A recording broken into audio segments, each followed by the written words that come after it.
A question I get asked all the time: is the PMBOK guide your golden ticket to passing the PMP exam? Or is it just another heavy book collecting dust over on your shelf? Over the next few minutes, we're going to dive deep into whether reading the PMBOK is really necessary for success. And spoiler alert, the answer might surprise you, so stick around.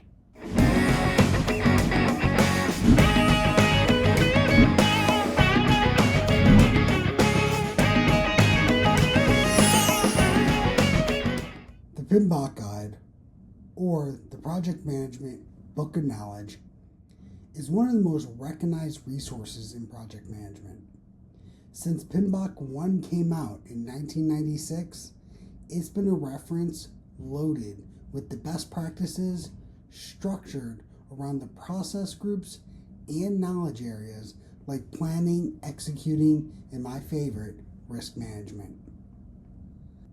But the burning question always comes up: does this guide hold the key to your PMP exam success? So let's explore this question.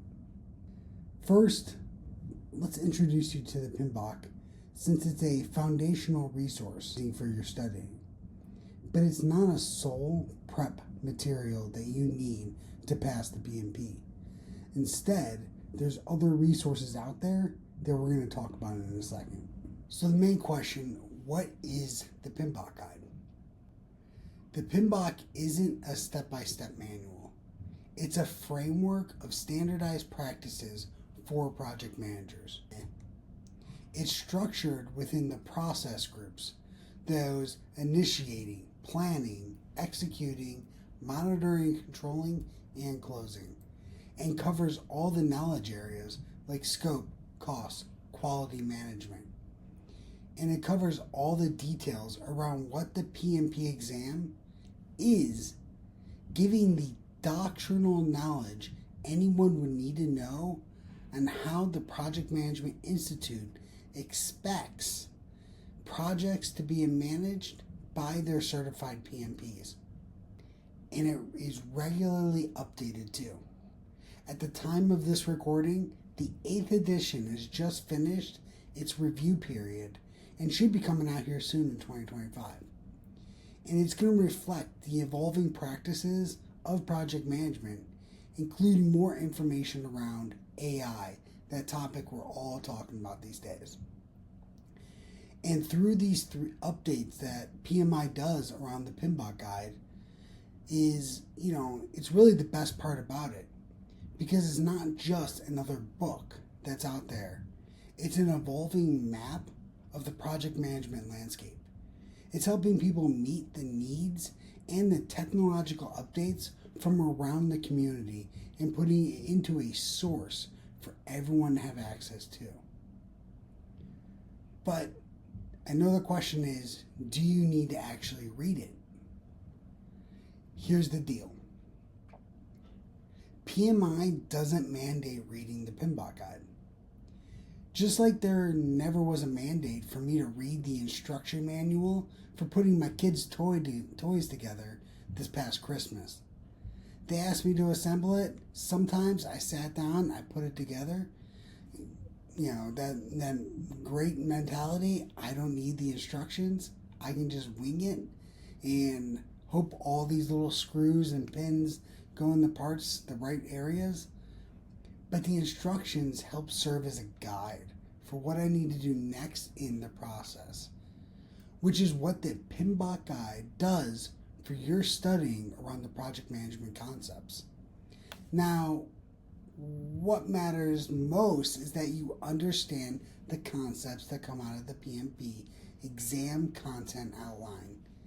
And then you use the PMBOK to get an understanding of the requirements within that exam content outline.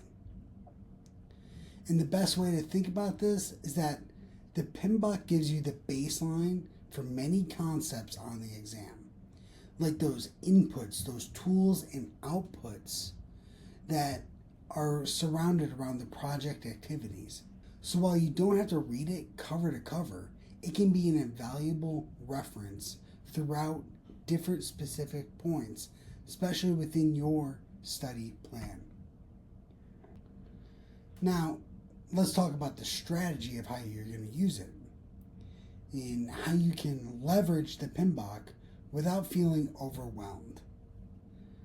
First, focus on those process groups and those knowledge areas, as they are most relevant to your exam. You're never going to see a question on the PMP that mentions listing out the process groups or the knowledge areas. But within those situational based questions, you will need to know where you are in those processes. That way you can help find the best answer on the test. Because if you don't know where you're at, you're not going to know what to put. And then if you're struggling with any of the concepts like cost or risk management, the PMBOK guide is a great go-to resource for clarifying those tricky areas and help understanding the steps and the theory behind why they are important to the PMP. And then you can use it to complement other study guides or that solid 35 contact hour course that you take. And if you put all of this together, you're going to be on the right path. And just so you know, if you are looking for a PMP exam prep course, I'll leave a link down below where you can check out my exam prep course schedule, where we're going to dive deeper into this whole PMBOK and everything you need to know to pass the PMP. Just know that the PMBOK isn't just about the exam. It's a tool for your career. It helps you speak the universal language of project management and solve those real-world challenges and boost your professional credibility. Even seasoned PMs revisit the PMBOK guide for the best practices involved and within it. It's an investment in your long-term success, and it's something all of us should be hanging up in our libraries. So, let's get to the answer of my question. Do you need to actually read the PMBOK to pass the PMP? No. But understanding it can make the world a difference. Think of it as a safety net. It's there when you need it. Alright, I hope you enjoyed this video. Make sure you like, subscribe, and follow for more information on how to study for your PMI exams and how to grow as a PM. 44 Risk PM, out.